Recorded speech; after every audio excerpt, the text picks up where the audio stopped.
कभी सोचा है कि दुनिया के सबसे अमीर लोग अपनी बेहिसाब दौलत को आखिर संभालते कैसे हैं? आज हम एक ऐसे फलसफे में उतरने वाले हैं जो पैसे को लेकर हमारी पूरी सोच को शायद हमेशा के लिए बदल दे। ये एक ऐसा आइडिया है जो सुनने में तो थोड़ा उल्टा लगता है, लेकिन यकीन मानिए, दुनिया के सबसे बड़े वित्तीय साम्राज्यों की नींव इसी पर रखी है। जरा इस लाइन पर गौर कीजिए।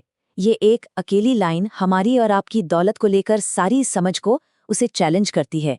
हम सब तो यही सोचते हैं ना कि अमीर होने का मतलब है हर बड़ी चीज, हर महंगी गाड़ी, हर आलीशान घर के कागजात पर अपना नाम होना। लेकिन ये सोच कहती है कि नहीं, ऐसा करना तो खुद को एक खुला निशाना बनाने जैसा है।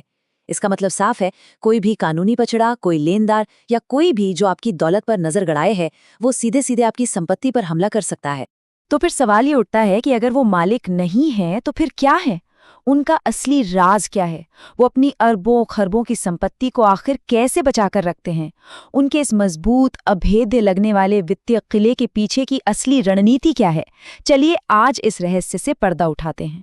सबसे पहले एक बहुत बड़े भ्रम को तोड़ने की जरूरत है। इसे हम कह सकते हैं स्वामित्व का भ्रम। मतलब ये सोचना कि किसी चीज का मालिक होना ही ताकत है। असल में दुनिया के सबसे अमीर लोग इस खेल को बिल्कुल अलग तरीके से खेलते हैं। देखिए, हम में से ज्यादातर लोगों के लिए दौलत का मतलब क्या है? घर के कागज पर हमारा नाम, गाड़ी की आरसी पर हमारा नाम, बैंक अकाउंट में हमारा नाम। ये एक बड़ा ही सीधा साधा मॉडल है ना? और सच तो यह है कि यही सीधा साधा मॉडल हमें सबसे बड़े जोखिम में भी डालता है। और बस यहीं से सारी दिक्कत शुरू होती है।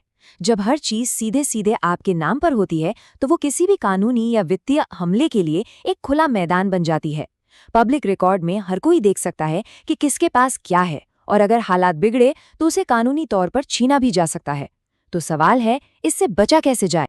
तो चलिए अब इस कमजोरी को, इस वल्नरेबिलिटी को थोड़ा और करीब से देखते हैं और समझते हैं कि ये सीधा मालिकाना हक हमारी मेहनत की कमाई को कितना ज्यादा असुरक्षित बना देता है।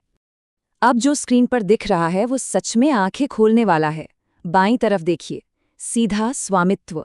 यहाँ क्या हो रहा है? आपकी सारी संपत्ति दुनिया के सामने उजागर है, पब्लिक रिकॉर्ड का हिस्सा है और किसी भी मुकदमे की पहुंच में है।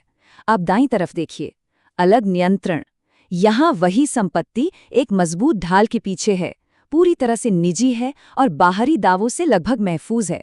ये सिर्फ छोटा मोटा फर्क नहीं है, ये जमीन आसमान का फर्क है। तो इस बड़ी कमजोरी का, इस बड़े जोखिम का समाधान क्या है? जवाब एक ऐसे नाम में छिपा है जिसे इतिहास जानता है। और ये जवाब एक पुराने लेकिन बेहद ताकतवर सिद्धांत में है जिसे कहते हैं द रॉकफेलर सिद्धांत। तो समझने वाली बात यह है कि ये कोई नई रणनीति नहीं है। इसे जॉन डी रॉकफेलर ने सालों पहले अपनी स्टैंडर्ड ऑयल कंपनी के दिनों में परफेक्ट किया था। और इसका मूल विचार जितना सरल है उतना ही क्रांतिकारी भी। आइडिया ये है कि संपत्ति का कानूनी मालिक कोई और हो, लेकिन उस संपत्ति को चलाना कैसे है, उसे इस्तेमाल कैसे करना है, इसका पूरा का पूरा नियंत्रण आपके हाथों में रहे। और ये एक लाइन इस पूरी की पूरी सोच का निचोड़ है। मालिक कुछ नहीं, नियंत्रण सब कुछ। ये सिर्फ एक कहावत नहीं है, ये वो वित्तीय मंत्र है जो दौलत को एक तरह से अदृश्य और अजेय बना देता है। ठीक है, सिद्धांत तो समझ आ गया और ये बहुत ताकतवर की है।